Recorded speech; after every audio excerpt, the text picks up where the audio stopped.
right, welcome back, viewers, to our another exciting episode of our podcast series, the Young Turks Dialogues by Cropstickle. And today we have two special things happening. First is this is our episode number 75th, so we have hit our platinum jubilee today. And the second thing is that we have a very special guest with us with more than 30 years of experience in this field of marketing, working with 50 plus brands in his like the big brands I'm talking about here. So his name is Ashok Lalla. Sir, thank you for joining in on this episode. We are excited to do this, especially after the discovery call. We pushed out a few questions that our audience wanted to ask. So it is going to be an amazing one. And considering the special occasion, I think it makes just perfect sense. Thank you. Thank you very much, Anmol, for inviting me to your podcast and to a very momentous milestone in your podcast journey. I'm fortunate to be guest 75.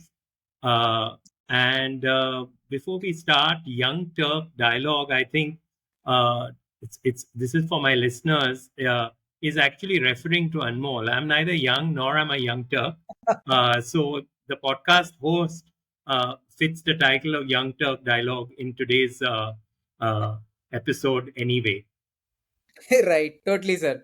Now, for the my part of audience, just to give you an insight about sir. So, sir is currently the founder and chief thinker of his own company. The company name is AI 3.60 Impact Solution. So that is the name of the company that sir is running right now. And this episode is going to be really informational for all the entrepreneurs, startup founders, and marketers that are watching, because sir has wide variety of experiences.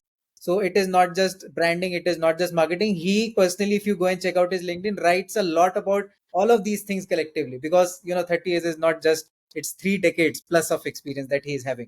So without wasting any time further, without taking any more time of our audience, let's just deep dive into the podcast. So first thing I want to begin with is that you have worked with so many big brands. This journey of last 30 years in this field of marketing, I am sure that it has been a roller coaster ride. Like, you have seen the time when even I was not born.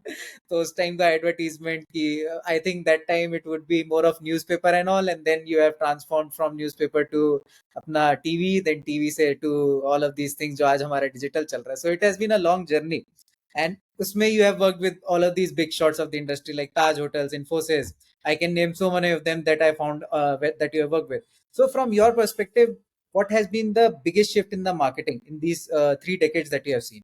And what are businesses, how can businesses adapt to these trends?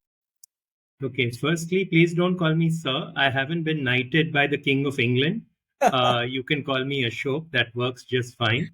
I'm not a professor either in a college. So that's one. The other thing, AI 360 that you mentioned isn't actually a company I run, but it's a philosophy I follow. Okay.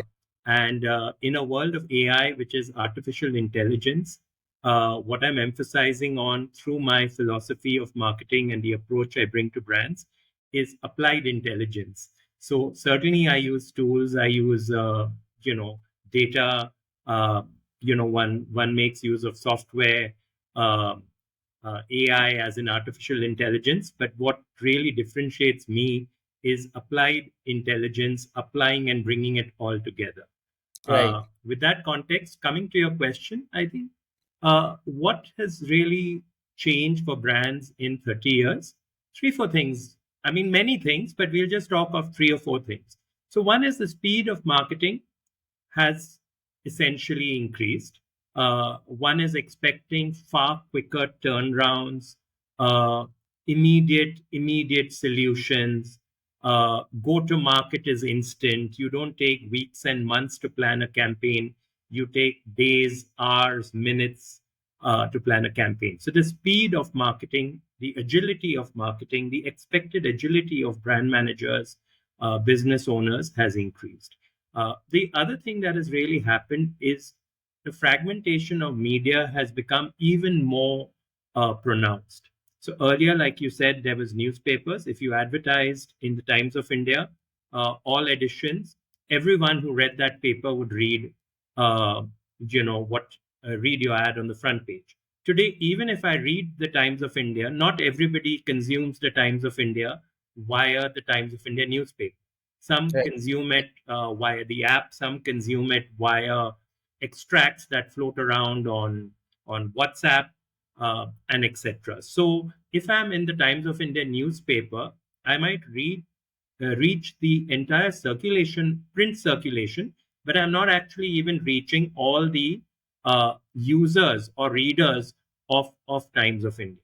So fragmentation of media is very, very real. Today, if I follow uh, you know news sources or people on Instagram, they are a micro media channel by themselves. Right. So media has completely exploded. uh, the other thing that's happened is consumers have become very dispersed. Yes. So today consumers are everywhere. So if earlier I was an FMCG product and I had to launch a brand, I had to be in the stores that you walked into, and I was fine. Uh, Today, I may have to be in those stores. I may have to be in marketplaces. I may have to be on quick commerce sites. I may have to be with partners where I have collaborations. So many years ago, around the time I started out, uh, Pepsi returned to India. It was, I think, in the early 90s. And the night they kind of launched their campaign, and I'm giving this incident just to kind of uh, demonstrate the shift, okay? Demonstrate the shift that has happened in 30 years. They did what is called a television roadblock. So at that time, there were maybe 10 or 12 channels in India. And at 8 p.m. on that night, uh, a 90-second or 120-second Pepsi commercial featuring Remo Fernandez and Juhi Chawla, who was the Bollywood leading lady at that time, ran on every single channel at 8 p.m. So, whatever channel you were watching on television, uh, everybody, 100% of the audience, saw the Pepsi commercial.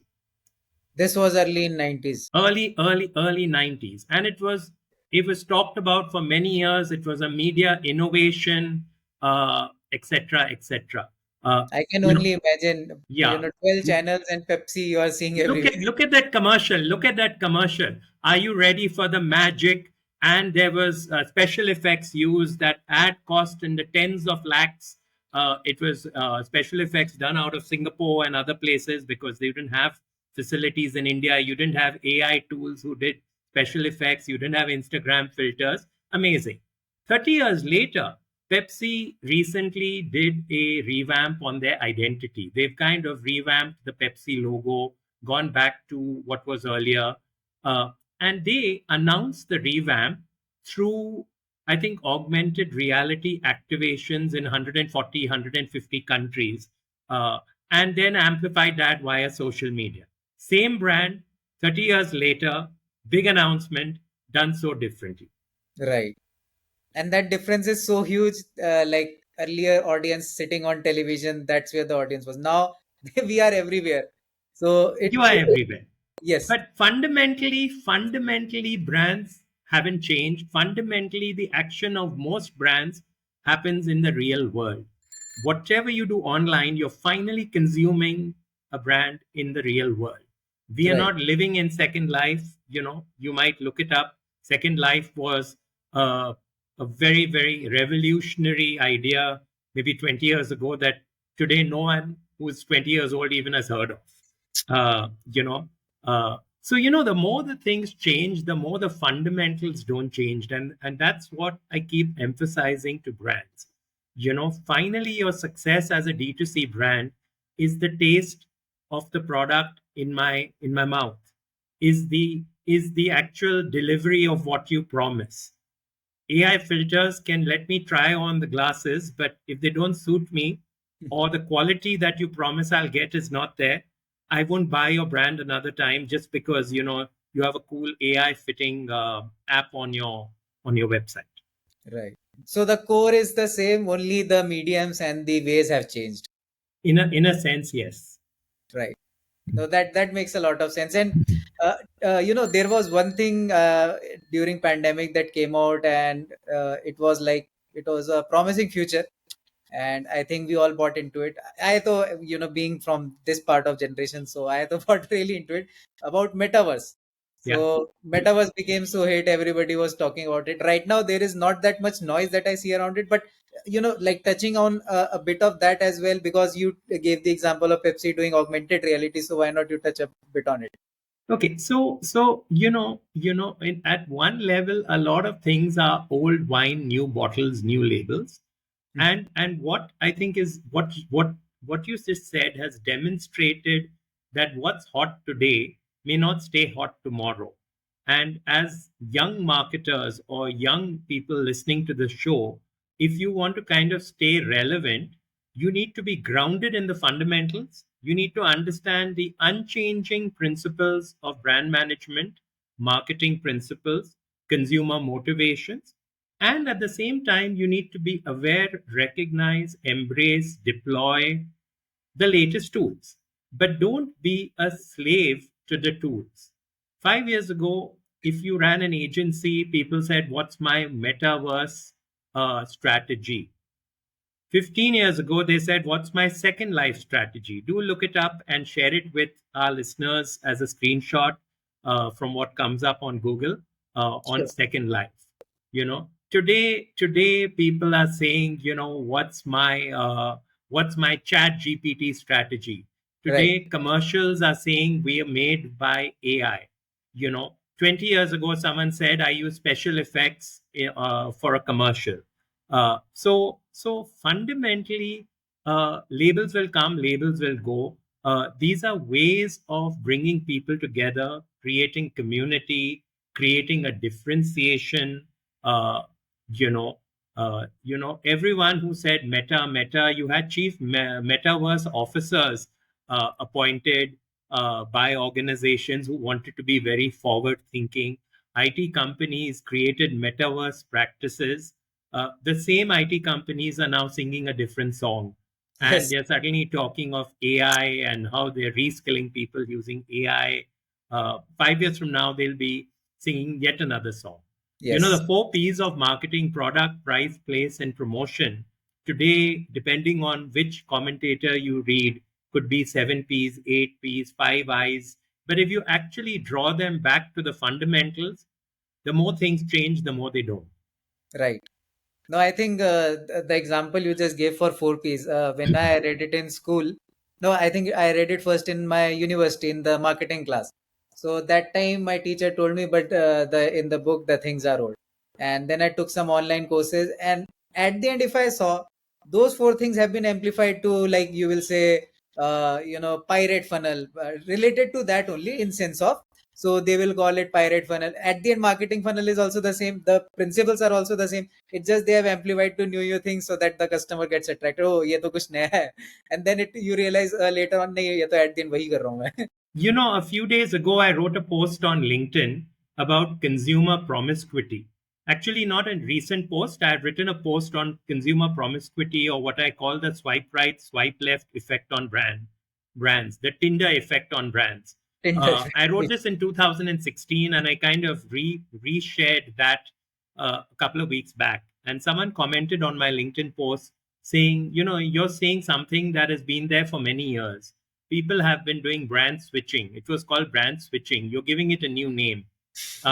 So yes, so in a way, I was giving it a new name, but I think what I was going beyond, and if you or our listeners want to actually uh, check it out on my LinkedIn, Yes, we. they'll realize what I added wasn't just the label, but how do brands actually be relevant in a situation where you have promiscuous consumers.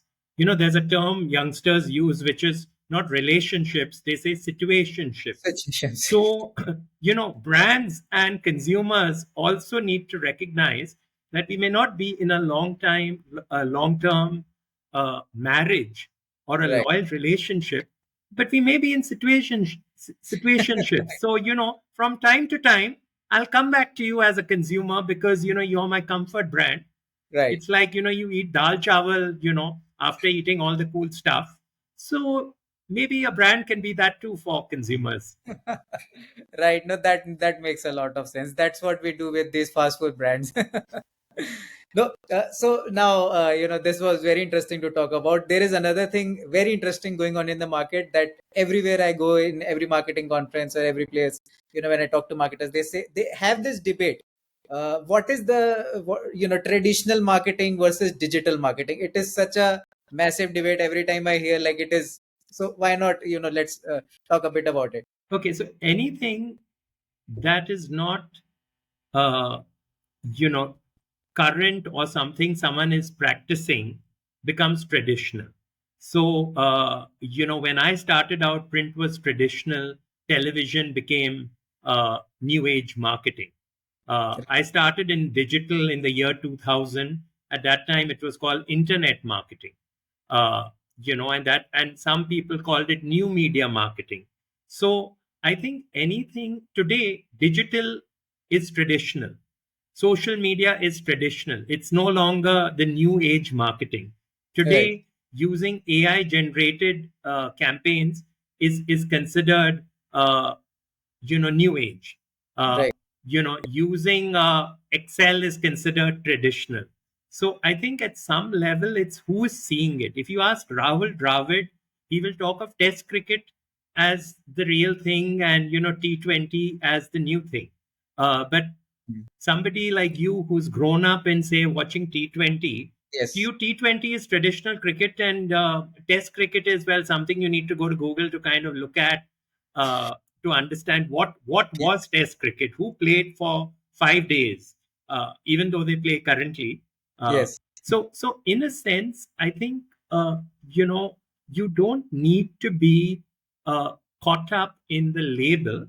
At the same time, something I did very well successfully when I started out in my digital career, we had to make plans, like you make marketing plans every year.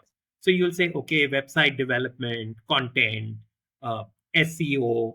Uh, and I added a line item which the CFO of the company I worked with was very amused. And he was like, what do you mean by this?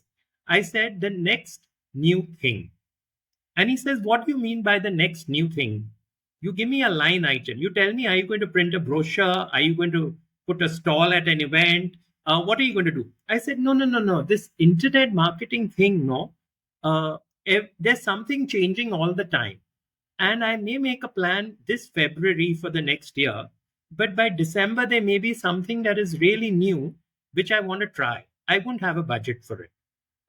So in a sense, today, if I was a CMO, I might have, 1 year ago said the next big thing, and then suddenly AI comes along, and that becomes the next big thing. Right. So in this, all of this conversation, what brand should actually focus on? Like, Okay, that is so another question that, okay, I have been so hearing. very boring. I mean, I'm sure that a lot of youngsters listening to this are looking for some cool new hacks, Yes. and unfortunately, you're going to get good old wisdom thrown at you again and again and again through this podcast. Okay, so fundamentally, understanding consumers, understanding motivations of consumers, understanding desires, understanding needs, understanding wants, understanding that very, very, very intimately. Understanding that consumers on Instagram are not consumers in Kanpur necessarily. Right. Consumers in Kanpur are different from consumers at Khan Market in Delhi. Consumers in Bangalore are different from consumers at Pali Hill in Bandra in Bombay. When I was growing up in advertising, we used to say, Kavita from Kormangla in Bangalore is different from Kavita from Kanpur. The alliteration, the case sounds nice. Advertising people like to kind of create these alliterations to be memorable. So fundamentally, ground whatever you do in the reality and the truth of the consumer. Okay. The second thing you need to do is see how you can reduce friction between the brand and the buyer. So reduce friction in terms of ease, convenience. So yes, you need to be in more places than you needed to be 20 years ago, 10 years ago, 5 years ago. You can't say, listen, I'm going to be in one store and the world is going to come to me. No, no. Earlier when McDonald's opened in Bombay at Linking Road, it was one outlet for maybe a year. Today, if you open in a locality, no one's interested if you're not in my catchment area. If Correct. you ever come to Bangalore, nobody wants to travel more than 5 kilometers radius. So every mall that comes up replicates every other mall in the city, and therefore all the brands have to be everywhere. That's the second thing. The third thing, in a world of truth, half truths, and a lot of lies and damn lies, authenticity is very, very, very, very important. I think brands are losing a lot of that. Uh, Yes. and the reason for that is twofold. One is because of the urgency and immediacy of let's get out there. They're paying far less attention to little details. The second thing is the brand is no longer the property of the brand manager or the marketing team to nurture and curate. It is handed off to people who call themselves social media influencers, who create content for brands. So they never will know a brand intimately. It's like, do I understand your podcast intimately? No, my interaction with it is limited. So if you want truly every guest to reflect what your brand is, it'll not happen because our interaction is transient and passing. Correct. Same way a blogger or a content creator who creates content, he's looking at the written notes you've sent him, he's looked at the product, he's probably looked you up on the website, read 5 reviews, and said, oh, I love this product. He doesn't understand what makes this product different from everything else, because 30 minutes later he has to do a similar exercise with something else. uh, and I think that is where a lot of brands are losing out. They don't have authenticity, they're vague, they don't stand for anything. Yeah, they make claims like we are authentic and we are natural and we are this, but then they're not curating who's putting the message out. Every influencer needs to mirror the values of the brand. I think there's a growing gap, and brands are realizing that very quickly. They're realizing the kind of people who are actually promoting their brand may not be good for the brand. They may get a sale, they may get a promo code that 4 people buy. But is this going to be a brand that people are going to remember? Is this going to be a brand that's going to be built? Are they building businesses for valuations to sell out? Are they building institutional brands?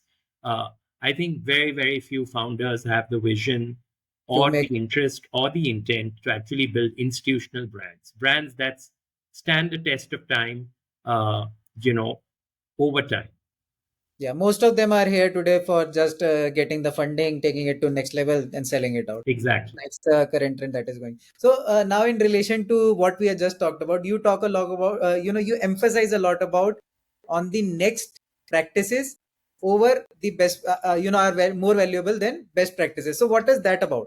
Okay. So best practices mean let's review what everybody is doing and see how we do it. So I'm a new D2C brand. I want to list on Amazon. What's the way I need to list? How are the pictures put up by brands?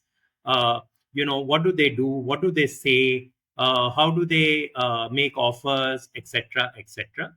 And you can copy it so you look similar and you're on, right? Best practices is something that is not yet commonly practiced. And at the time you do it, people might think you're crazy because it actually stands out like a sore thumb. And I'll give you a few examples, and they'll be slightly older examples because a next practice only gets recognized once it becomes a best practice. At the time you do it, it's a wild idea. Okay, Wild and idea. these are a couple of things which I have been involved with, so I'm proud of having done it. I'm not naming the clients, but I will give you the examples.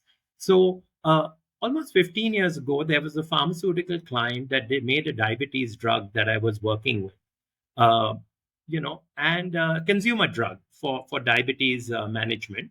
So I told the client then that, you're selling to doctors, but how are people who have diabetes actually feeling about it? What are they looking for? What are their fears? Who are they talking to? Apart from coming to doctors, are they looking for information? So we should actually go to social media and do a listening exercise. Uh, and we didn't have listening tools of a very sophisticated nature then, or we didn't have AI then. So we actually got a small team to manually crawl certain blogs and certain websites to actually pull what average consumers were saying, and we analyzed it. We built keywords, we put it into fears, aspiration, what are they looking for, and we gave it to the client, who actually changed their advertising based on it. Some years later, I met the same client, and he says, "You know what? You don't remember me, but at that time when you told us do this listening thing, we did it because you were a senior person telling us, but we all thought you're mad, and now everybody does listening." So that is an example of a next practice that became so common that no one even calls it a best practice any longer. It's a must do now. It's a must do. So Yes. I'll give you that example. I'll give you one more example. uh, I had an opportunity to work with a very large IT firm, an international IT firm. uh, and they would put out trends of the year. They would put out what's trending this year in big data, in cloud, in, whatever. And typically, how would IT firms do it? They would write a white paper, they would do one video, and some thought leader called subject matter expert would actually put it out. And every IT firm's content looked exactly the same. They did a white paper, they did a video, they just put it out on a landing page, and we were a challenger brand because there were international brands that were bigger. So what was then again a crazy idea, but it's pretty much today a best practice, is we took that content and we did what I call sliced and diced it. Instead of writing one white paper with 20 points, we actually turned that into 15-second snippets. We Yes. actually turned that into 15-second videos. We put it on SlideShare, which existed then. So we actually took what was 10 pieces of content uh, across 10 different themes and turned it into 500 pieces of content. So we actually created short form content uh, of the nature of 15 seconds, maybe a decade before 15-second bumpers and videos became mainstream. So Now, again, that's a crazy idea that gets implemented effectively, that becomes a best practice.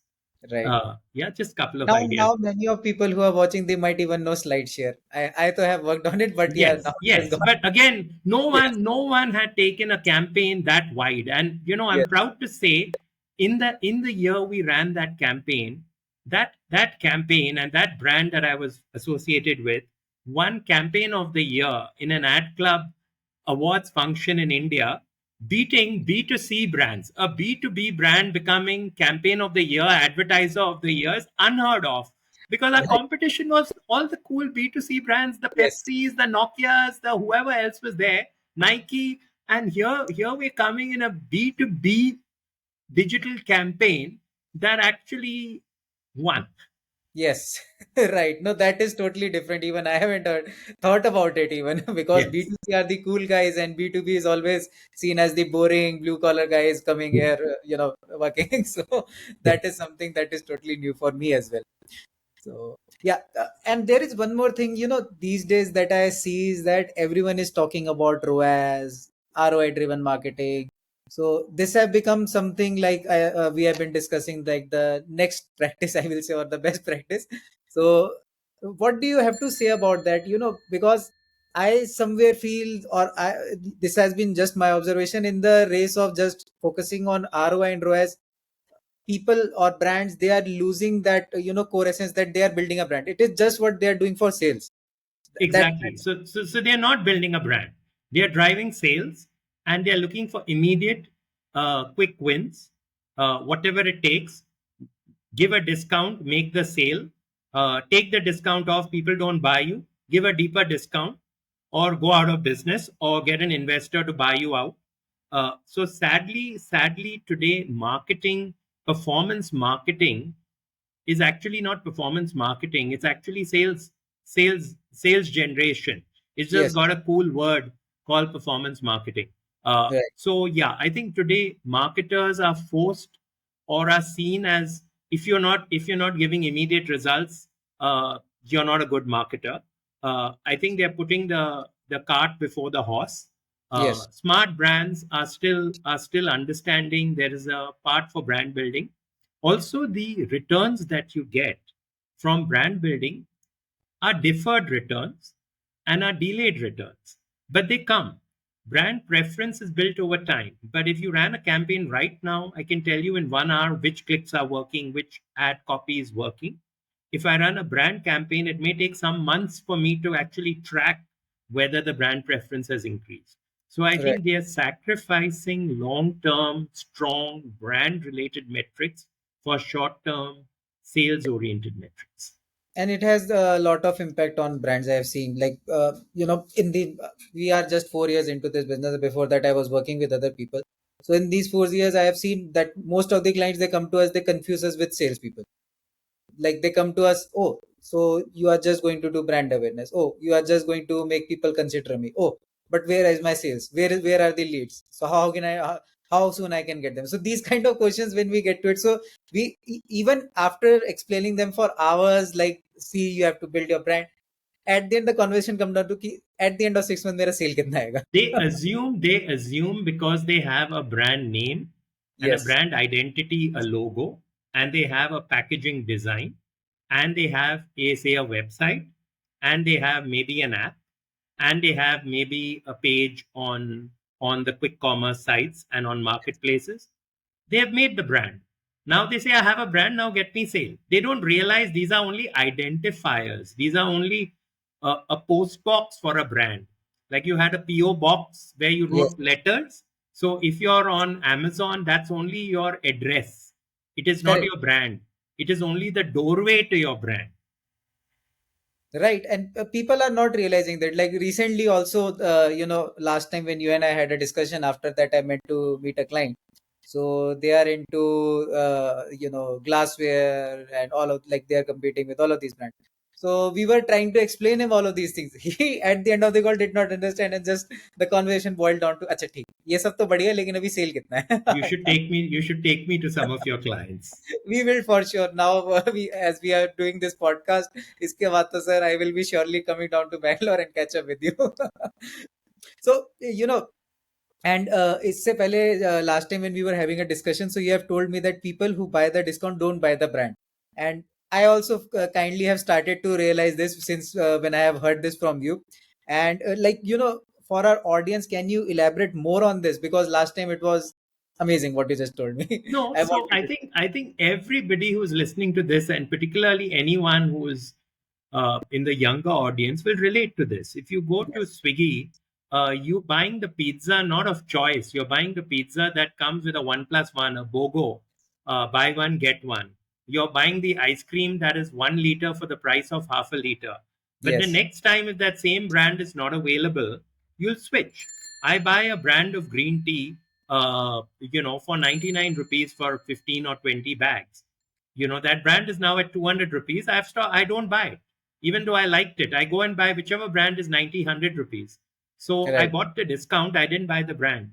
Uh, we do it all the time. I buy a biryani, and if I'm eating alone, I'm not, very fussed about which quality or whatever, as long as it's clean, hygienic, hot, and has good ingredients. Uh, and if I expect a biryani that's delivered in a plastic box to my home to be 150 to 200 rupees, the next time the same biryani is 300 rupees, I won't buy it. You won't Because I buy. haven't actually built a preference for the brand. I've built a preference for a price based transaction. Right. And I have seen this has, since quick commerce has come into the picture, Swiggy, Zomato, Blinkit, and all of these players have come into the picture. This has gone to the next level. And especially with the D2C brands, they are now being pressurized to give discounts so that consumers buy from them. So, in terms of that, as we know about what currently is happening, what is the smarter alternative or the long term approach that brand should be taking for success? Because everybody is talking about short term in market. You go and search on Google top 10 tips for D2C brands, discount दो, ये करो, वो करो, तो but it is all short term. See, it really depends on what the orientation of the management is. If the management is driven by short term goals, the orientation of the team on the brand, the marketing on the brand will also be driven by short term goals. But there are brands now saying we will not discount. Buy us if you will. For instance, OnePlus phones does not discount. You Right. can walk into a store or you can walk in online, they have the same price. So they're Correct. saying you want to take it, don't want to take it, don't take it. It will not be discounted. Yes, it will be discounted after 6 months when two new phones come, but the Right. current phone will not be discounted. When the technology changes, even Apple phones are available on discount, but that's because the technology has made the older one kind of redundant, or is being phased out. So a Right. brand needs to take a stance. Many years ago, you mentioned I worked for Taj Hotels. uh, we used to give offers to clients. We used to give stay for 3 nights and pay for two, but we never packaged it as a discount. We actually called it stay a little longer. So stay a Mm. little longer had a emotional appeal to a customer, and we never ever called it a discount. We never said 1 plus 1. If we gave free dessert, we call that offer sweet endings, so that people kind of said, yes, I'll come for lunch and we'll get sweet endings, and therefore we'll get a cake at the end. So today brands are just caught up with what the next brand is doing. I think the quick commerce brands have very successfully created a sense of FOMO Yes. in brands, saying if you're not first, you come and list, then you come and advertise. After you advertise, the next guy is advertising, so you give a discount. You give a 1 plus 1. It's a race to zero, really. Right. No, that is totally true. Even I have seen what you have just told. Whenever I open Blinkit, so I am seeing which product have the most discount. Though I know this was the product I last used, it is good for my health or whatever it is. But now, अच्छा ये नया है इसमें discount है और अभी coupon भी लग रहा है तो I will go for this. So and yeah, it is true. I am just buying the discount. I am not caring about कि अच्छा ठीक है वो ये product है. But similarly, if I talk about Apple, so yeah, that is true. अगर नया है तो वो 79999 का ही होगा, उससे नीचे you cannot do anything. And I just realized the kind of words you just used. You never mentioned them as discount. Same, I realized that Apple never tell them, like we have a discount or something like this. The other thing which I think brands are not doing, and I'll take a couple of minutes to talk about it, is what I call creative pricing. So Apple also will offer a discount, and they will show you a very low cost of ownership if you actually give the previous generation Apple device exchange, etc., etc., etc. Their price they have not actually discounted. The other thing which is very interesting is how luxury cars actually kind of used creative pricing to actually appeal to people to upgrade. So typically, if someone was buying a Honda City or a Honda Accord, the BMWs and the Mercedeses and the Audis were much more expensive. They were seen as luxury cars. Some people who could afford them buy them, but people who could buy a Honda Accord could potentially buy a BMW if they Right. were marketed too well. So what did the BMWs and the Audis and the Mercedes started doing? They said, okay, if the EMI on and I'm just giving you a rough, I'm not giving you a real number, but if the EMI on a Honda is 39,000 a month, uh, at 44,000 a month, you can get a certain BMW, which is a BMW of a similar size or whatever. And it's very attractive. People said very good, but it wasn't as clean as that. For that, you had to pay what they call a bullet EMI. So every year you had to pay a cash down payment of a few lakhs of rupees, in order to get an EMI that was matching the other car. So to a consumer, he was like, oh, 4,000 rupees more, I'll get a BMW. Oh, 5 lakhs I have to pay a year. That's okay. I get my annual bonus. I'll pay it. So Right. suddenly they contextualized the Beamer and the Mercedes and brought it into the framework of what is more acceptable and widen their market phenomenally. Phenomenally. Today, we are seeing this in electric vehicles. Everybody is saying electric vehicles are expensive. So now they're giving you SaaS packages where you're paying a monthly rental, which suddenly sounds very very attractive. From a purchase perspective, Yes. reduces the bar, changes the reference frame. It's no longer a cost in lakhs; it's a cost in tens of thousands, and suddenly turns a very thought through, considered purchase to almost an impulse purchase. Smart marketing. Smart marketing. Yeah. And I think most of people don't know about smart marketing.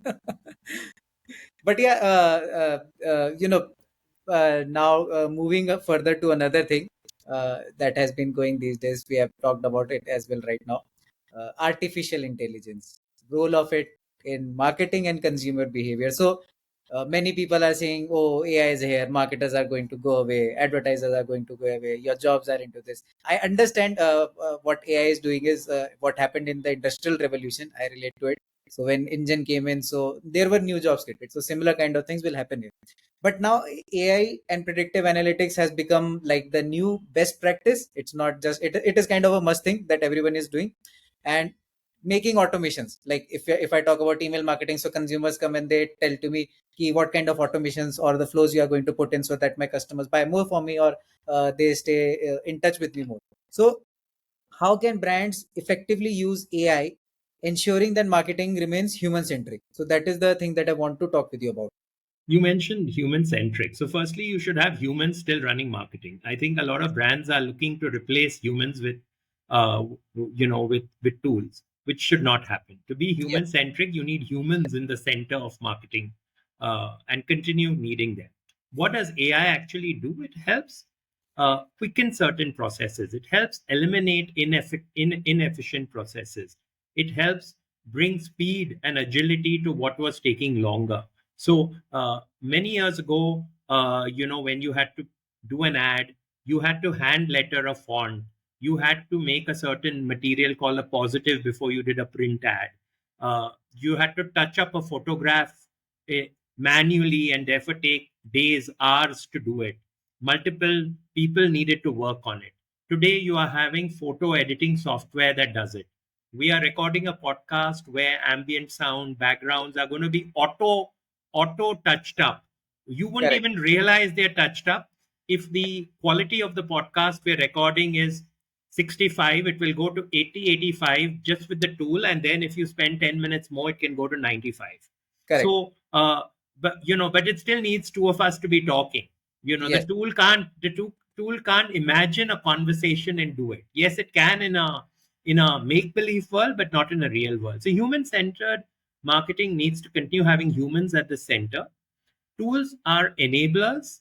Tools are uh, you know all the grunt work will go away. So today, again, I'll give you an example from when I started out in advertising. We used to look for reference pictures, and we used to actually look at a lot of magazines. We used to go to the raddi shops and buy old magazines, and creative directors used to take images and use reference images.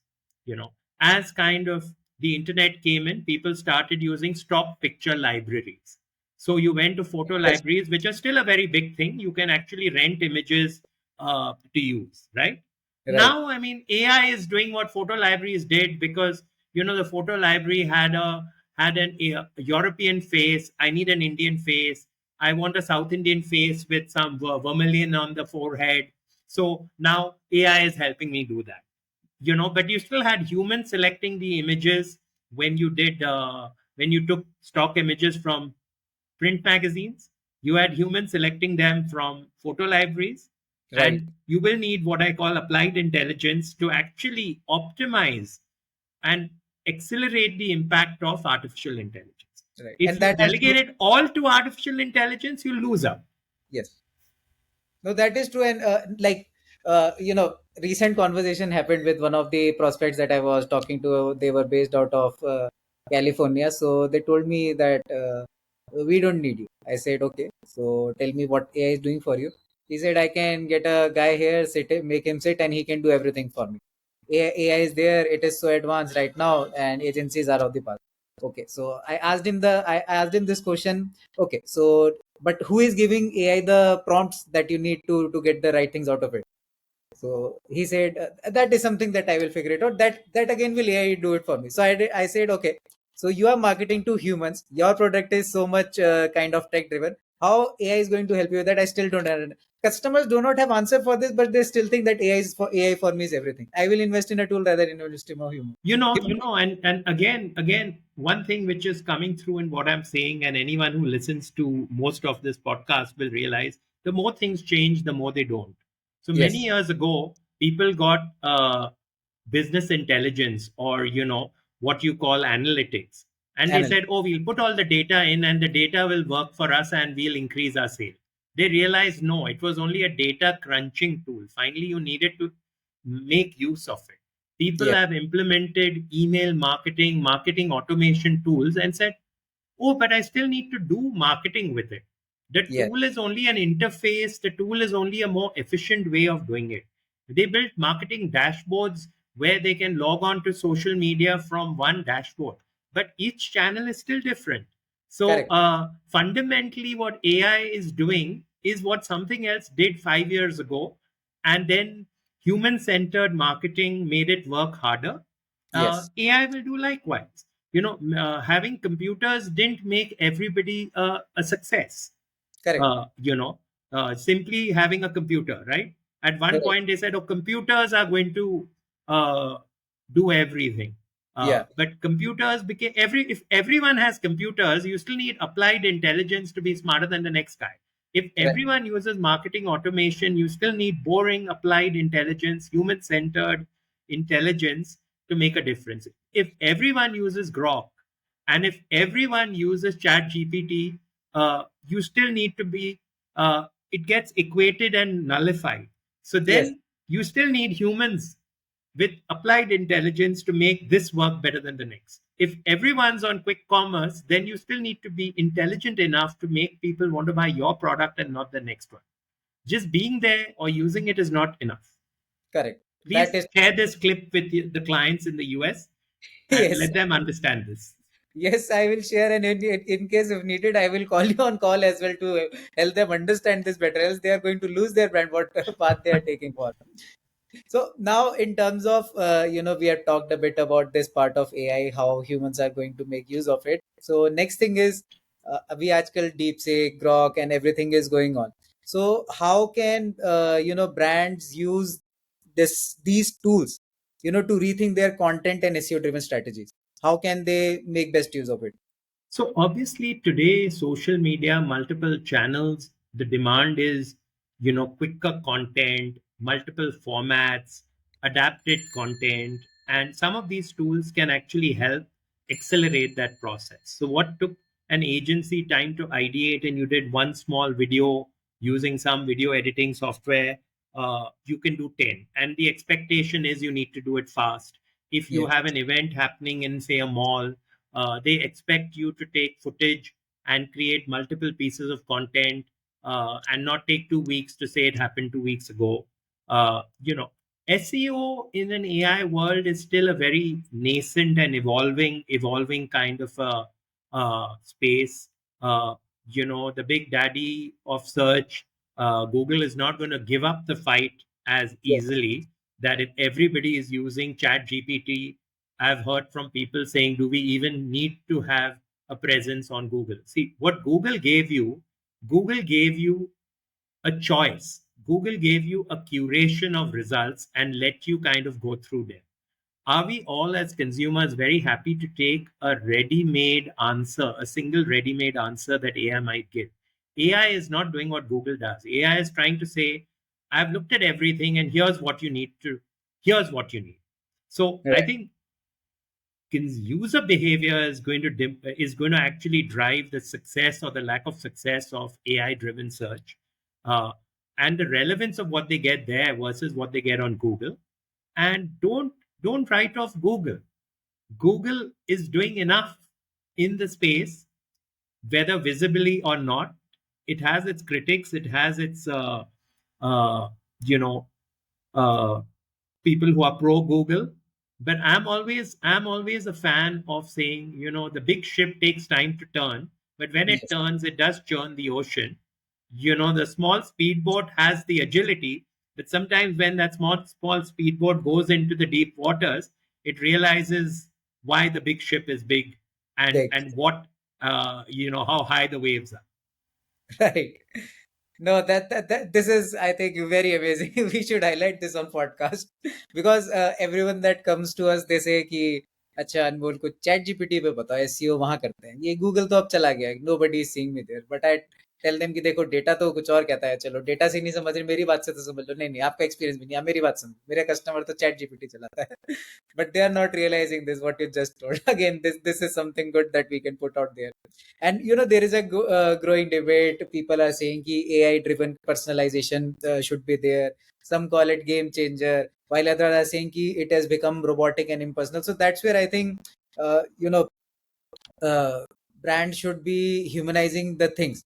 Matlab, I feel that ChatGPT is good for ideation, but implementation has to be done through a human. What you just told. See, Right? AI, the effectiveness of AI depends on the quality of the ML, which is the Right. machine learning. Okay. So the data that it has will help AI. So I'll give you an example. Many of us do a bone density test called the DEXA. Yes. You go into a hospital and they check your bone density and they give you a report that none of us can understand that tells you what is the likelihood that you will get a fracture based on your age and your gender. And whenever I show it to a doctor, he tells me, don't look at this report because the data that it is measuring you against is actually European males who have a very different diet, very different constitution, very different skeletal structure to Indian males. So the data is actually giving you a fracture score, which may be completely irrelevant. So fundamentally today, if I have to actually move a product in eastern Uttar Pradesh, how intelligent is the learning in the AI tool to differentiate eastern Uttar Pradesh, or is it giving me a a answer that is actually more relevant for maybe Mumbai or Boston?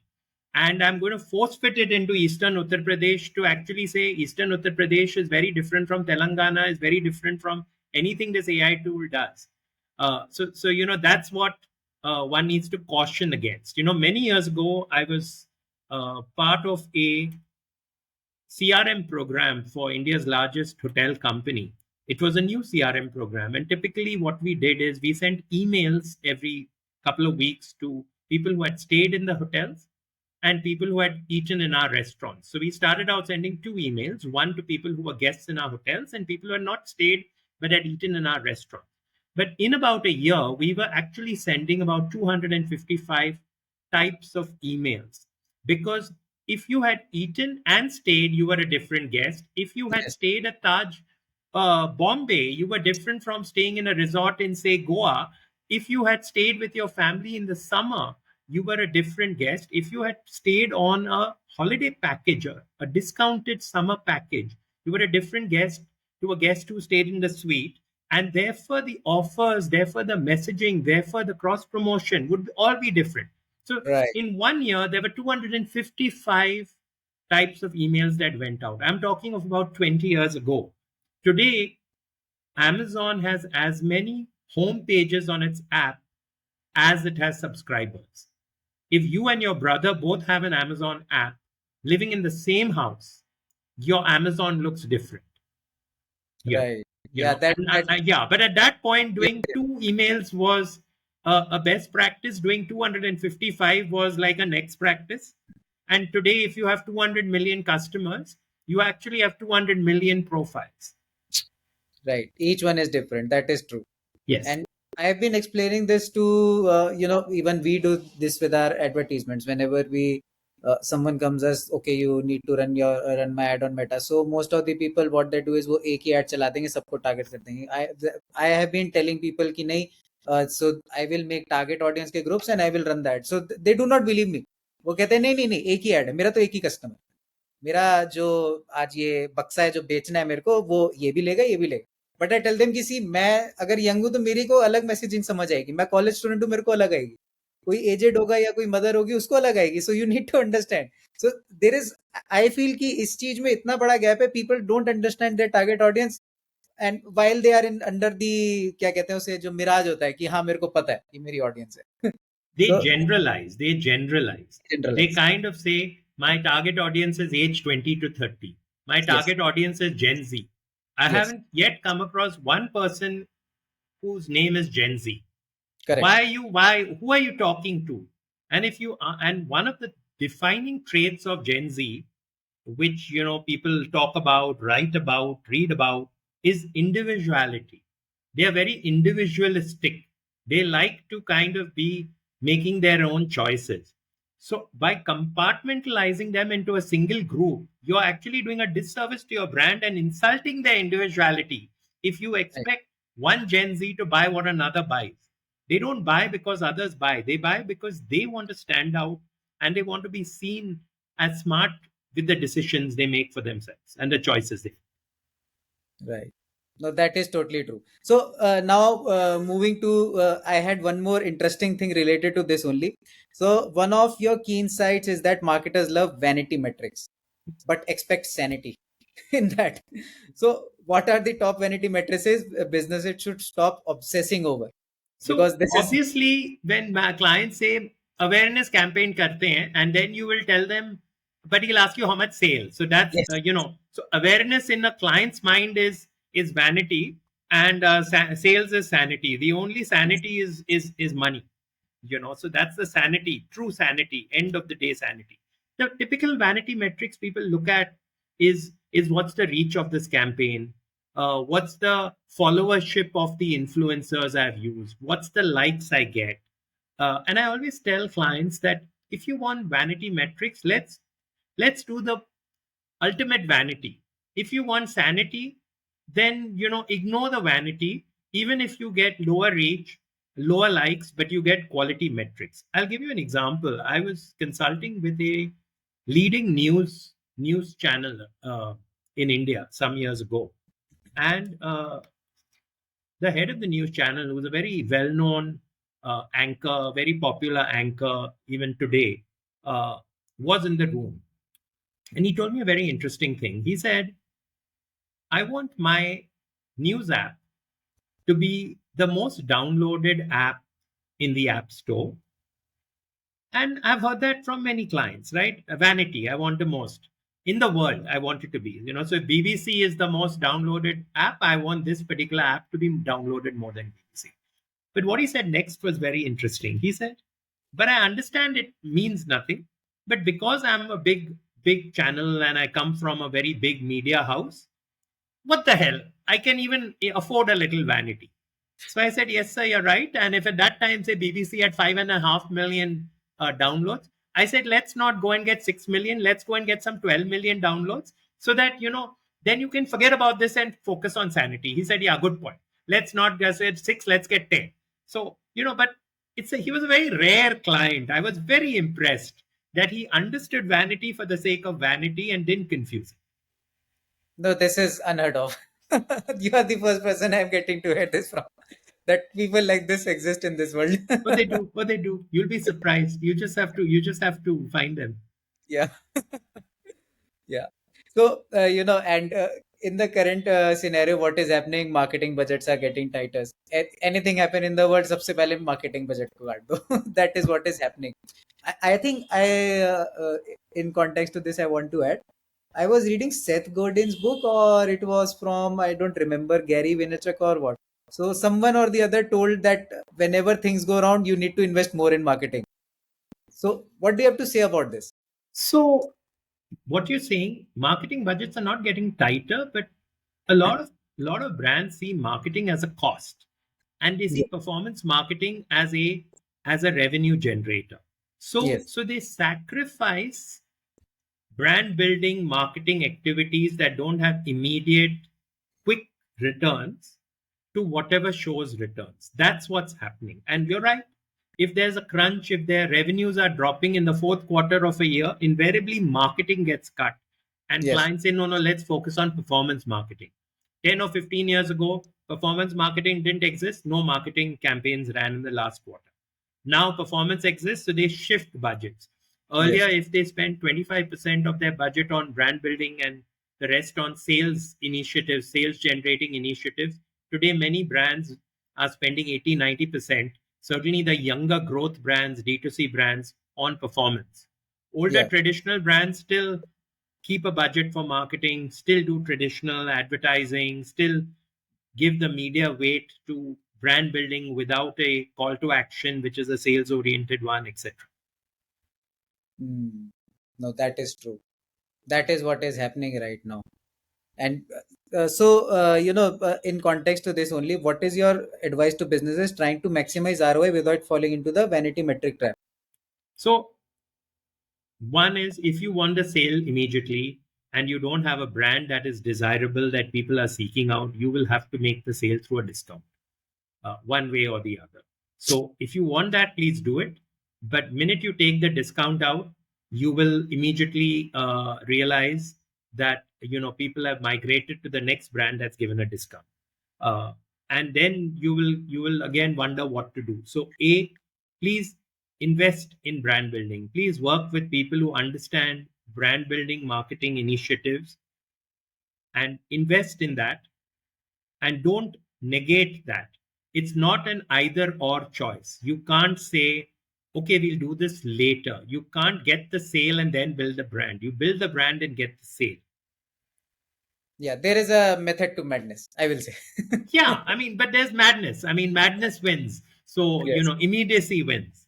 Yes, immediate events. Yes. So, in the world of KPIs, इतनी सारी चीजें track करने को. So, what are the, let's bring it down to top 3 KPIs that a brand should be tracking and prioritizing.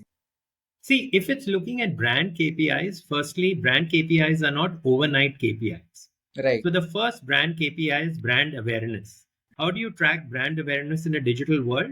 If people are searching for a category, uh, how many of them are searching for the brand and the category? So if you sell sports shoes, and if how many people are searching for your brand, Nike sports shoes?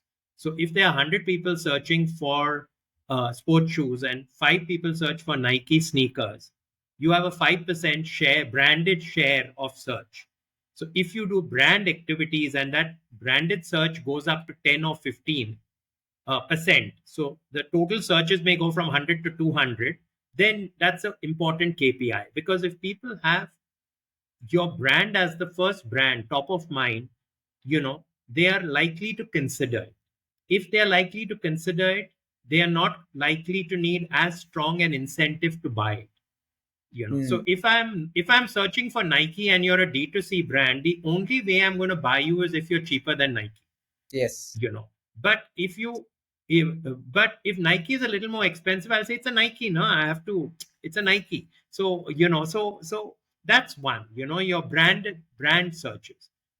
Then of course, how many people come back and buy your product? Because it costs you whatever it costs you to get your customer for the first time. It doesn't cost you to get a customer back.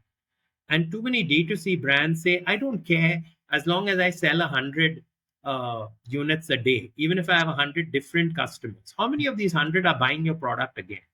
Right. Give you the example of the green tea. Am I a loyalist of the brand? No, I'm a loyalist of the discount.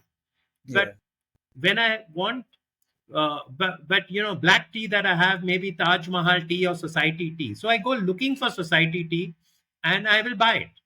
Society tea has done enough for being in my mind, for example, and doesn't give me a discount, but I buy it.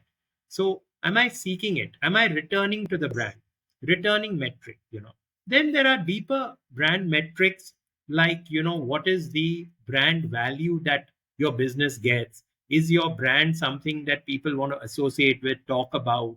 What is the employer brand attached to it? I mean, there are deeper areas of brand metrics, but all these are what you call lag metrics. Lag metrics are not immediate metrics, a click conversion metric. They are tracked periodically. Some of them are tracked quarterly, some of them are tracked 6 monthly, some of them are tracked yearly. They need what you call brand track studies. They need a method. I think today a lot of marketers, business owners are saying all that is fine. Let's get the sale, then we'll build a brand. Yes.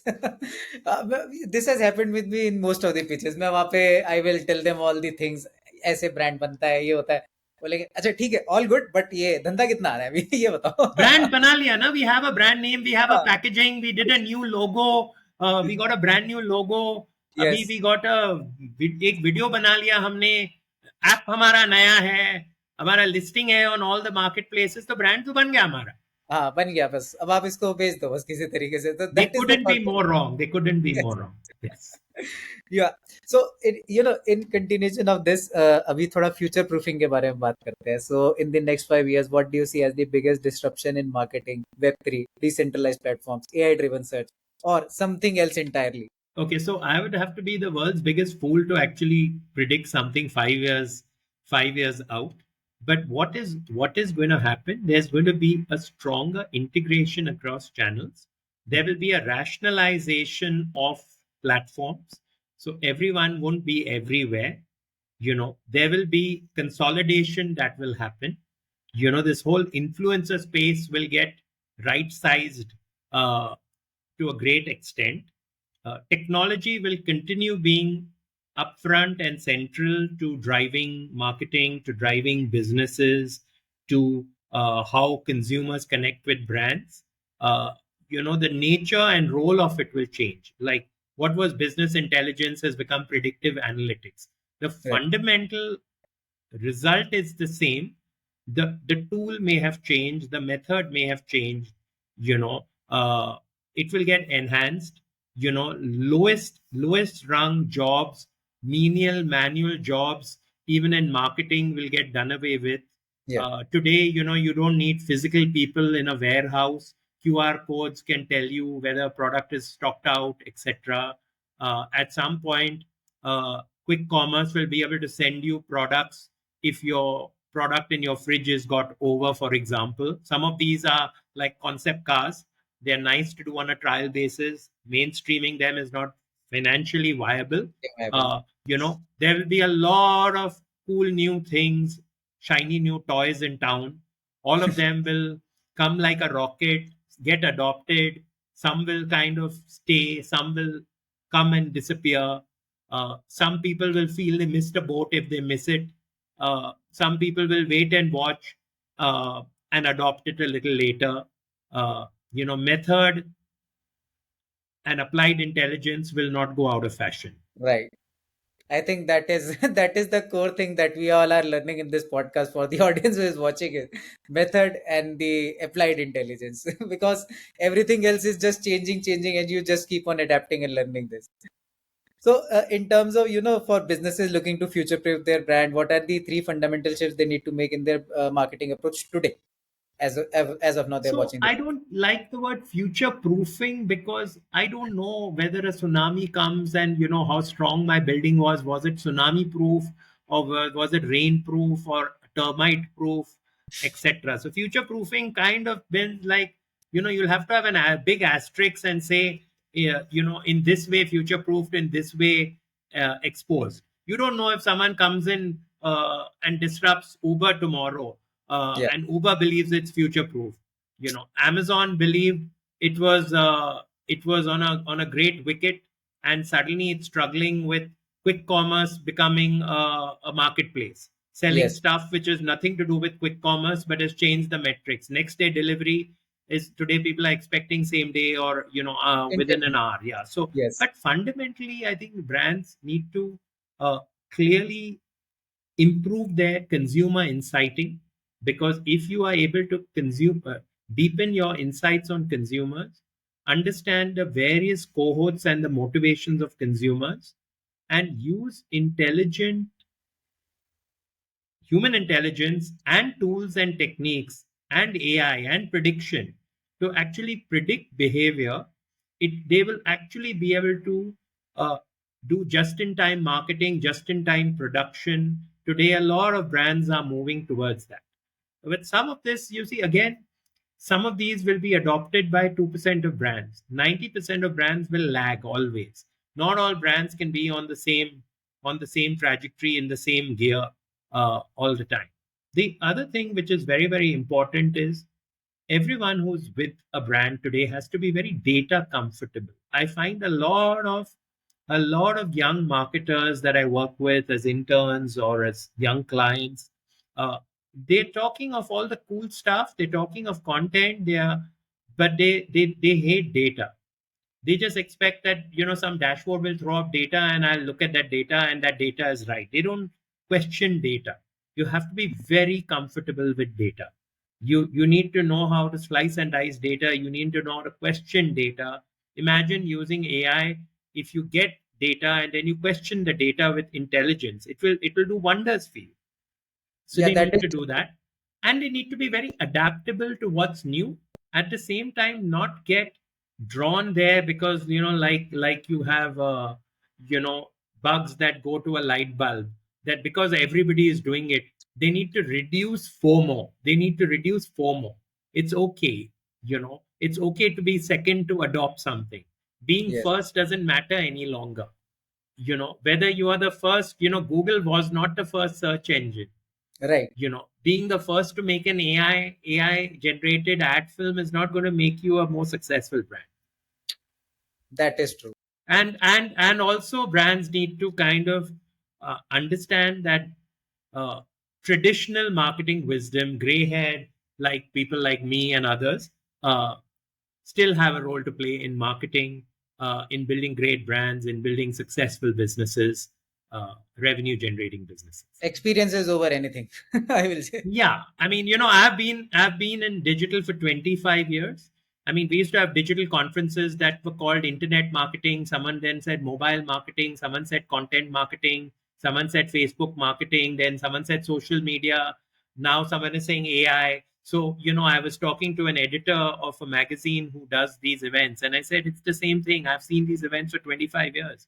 And everybody said the next big thing is this, next big thing is this, and those same people are now saying something else is the next big thing, and they're still using, the smart people are still using common sense and applied intelligence, while getting to talk at these conferences. No, that is true. So, acha, there is one more thing I wanted to talk about, that you have worked with both legacy brand, I will say, yeah, kind of legacy brands, and as well as the startups ecosystem. So, what are the biggest differences and the brand challenges that you see in both of them? So legacy brands, I think, And what is can they learn from each other? Like, yeah. So I think legacy brands, if I have to write a prescription, legacy brands need more agility, hmm, and startup brands need more stability. So they need to learn from each other. Legacy brands are usually stable. Dekha jayega. We will evolve. We'll wait and watch. Startup brands are whatever is cool. Let's try it. Someone is doing it. This is a trending hashtag. Let's do it. So agility and speed, uh, and the willingness to adopt new things and try new things, legacy brands need to kind of embrace more. Startup brands need to also adopt a wait and watch, a little more stable approach, a little less harebrained rushing from one thing to the next, like chicken with its uh, head cut off, realizing that the sun will rise tomorrow, the sun yes, will rise next week, not catching on to a trend at 2:30 today is okay. Nothing will change. So I yes. think I think that's they need to learn from each other. Right. Isme, there is one thing, like every startup founder, like even I have been there. So when I started this company, I used to think कि बस viral जाना है, zero to viral एक book भी पढ़ी. So वो mindset ये है बस viral, viral, everything viral. And whereas legacy brands, you are right, वो थोड़ा stability की तरफ ज़्यादा रहता है. So but yeah, I feel कि there should be a balance, right, between both. So how can brands strike that? No, so like I said, the legacy brands need to adopt the agility, the speed, the willingness to experiment, the willingness to fail, the willingness to kind of uh, do more intuitive marketing than only methodical marketing.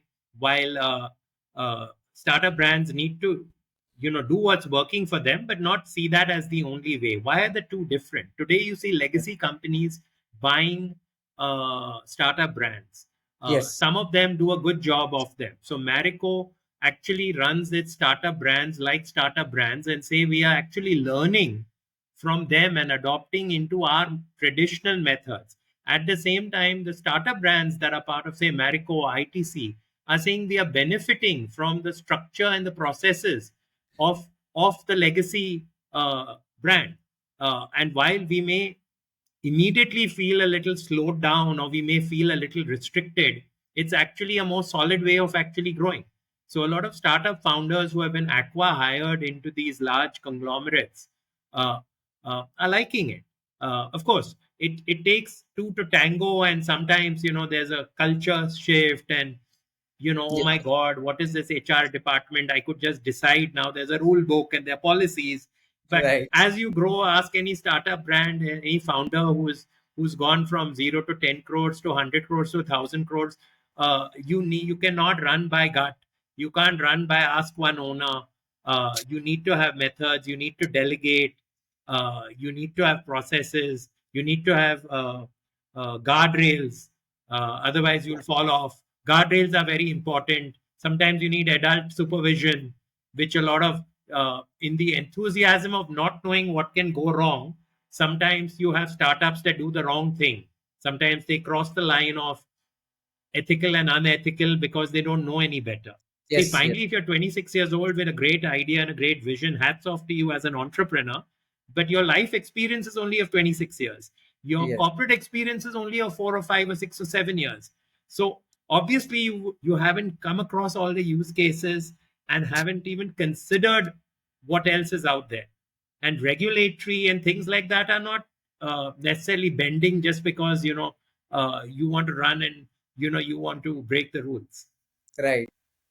No, that is true. And what will be your one advice that will give to the you will give to a startup founder who is building his brand in the current world? And what you would So be? one is, don't think you have a brand because you have a brand name, a logo, an app, uh, or even some amount of sale. Oh, I've sold 30 crores, 40 crores, my brand to ban gaya. Now I need sale. No, no, no. You got 30 crores of sale. Also, your brand name and your new logo doesn't mean you have a brand. So, recognize brand building is different from these elements.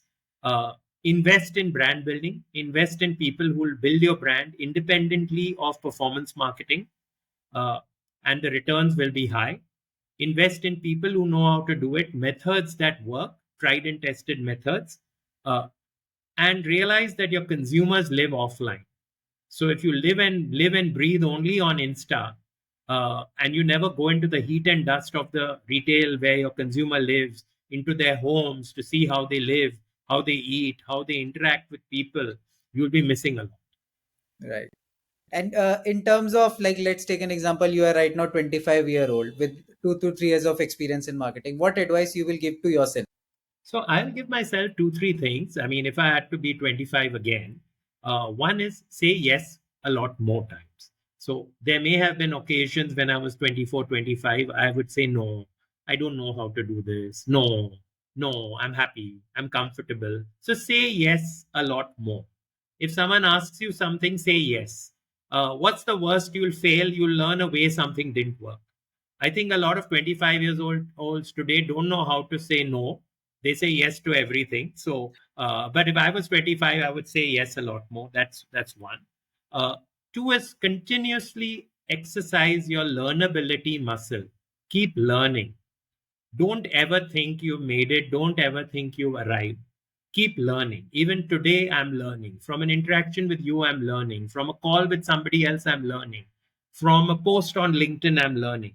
Keep Yes, that learnability muscle and keep exercising it. If you don't use it, you lose it. And if you learn, you can always learn new things and draw parallels with older things and be relevant and be useful. So your learnability muscle must be there. The other very important thing is humility. So as we are young, we tend to become very brash. We tend to say, man, I've exited, I've got a series A, so I know everything. If you're a manager in a job and you were an executive, you became a senior manager, you suddenly got a team under you, you think you're the boss. You're like, yes, send me that email. I have a cabin, I have a big cubicle. Now I have a Mac. So now I've arrived. So be humble. Always be humble. There is yeah, some humility takes people very, very far, you know. And fourthly, I'd say focus on how you make people feel. People will not remember what you did for them. They won't remember the ad campaign you did after it's done, even if it was the world's most successful ad campaign. But they'll remember how you made them that, feel. yeah. No, this And is some remember that in every interaction, leave a little bit behind. Let people take something away and don't look for something in return every single time. It's okay. The universe is watching. If you give of yourself out there, it'll come around to you one way or the other, even if it's not very apparent or immediate. Hmm. So, like this is something very amazing. Even I learned a lot from it. Before we wrap up, last two things. One is one marketing myth that businesses need to urgently unlearn, and second thing is where can our audience follow your insights and learn more about your work? Okay, so we've talked of it. A marketing myth: performance marketing is not brand marketing or brand building. I think if that one myth people realize, a lot will get sorted out and a lot can get done differently. And finally, to reach out to me, I'm fairly active on LinkedIn. I post frequently. I'm fairly responsive to requests. Uh, I interact with content. I interact with people who interact with my content. So LinkedIn's probably the best. I'm also on Twitter, X, but Twitter reach is low, and I think not too many people are very active. So Yeah. LinkedIn, primarily, you can reach out to me. You can reach out to people who work with me. You can also look out for content and comments that I do in the advertising, marketing, media publications from time to time. I'm quoted over there. So if you follow advertising and marketing media, there may be articles where you come up with something I've said. And then things like podcasts like this one, where they can interact with at least what I have to say and then reach out to me offline if they choose to do so. That is perfect, sir. Ashok, sir. I will say Please Ashok. don't say sir. And Sure. I thank think you, that is Anmol, for having me on the podcast. I enjoyed myself. Uh, I hope viewers find value no, and this listen to is parts really of the good. podcast at least. And if even if one or two viewers find one or two points of value from whatever little they listen to on this podcast, I think it's been well worth our time. And thank you again. Thank you. Congratulations on your 75th uh, episode, and best wishes as you move towards your century. Thank you so much. On that note, for first of all, thanks to you for joining on this episode, and secondly, thanks to our audience who have been watching this episode till here. So, guys, I would request you to do like, subscribe, connect with Ashok sir. We will be putting his link down in the description. And in case of any queries, we are always open to it. You can send to them, and we will get the answers. On that note, we will be back soon with another exciting episode of our podcast series, The Young Turk Dialogues. Thank you. Cheers. Bye.